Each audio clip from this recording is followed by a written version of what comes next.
Cambados celebrou así de orgulloso esta xornada do 28 de xuño, unha data marcada no calendario como un día de reivindicacións en defensa do respecto e da naturalización do colectivo LGTBI. A alcaldesa da localidade foi a encargada de poñer voz ao manifesto elaborado pola Federación Española de Municipios e Provincias. A igualdade de trato e de oportunidades, di o texto, é un principio fundamental e unha tarefa prioritaria para as administracións locais. As corporacións locais seguimos comprometidas co desenvolvemento e implementación de políticas e servicios públicos, velando pola garantía de igualdade efectiva, coa independencia da súa orientación sexual e identidade de xénero. Continúa o manifesto reivindicando as entidades locais como a porta de entrada das necesidades da cidadanía e dos dereitos de todas as persoas, tamén as lesbianas, gays, transexuais e bisexuais. Para garantir a igualdade de trato, di o documento, instase a todas as entidades locais a que se unan á causa, sumando esforzos a prol dun futuro en igualdade. Reafirmamos o noso compromiso cos dereitos humanos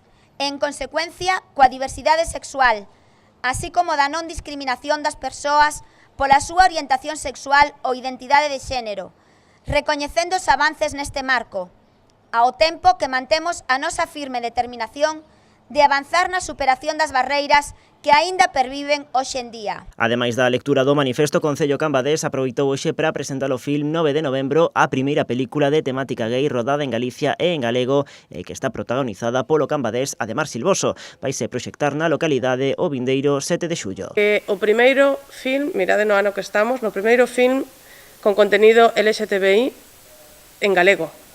O sea, é o primeiro film que se fai na historia en galego.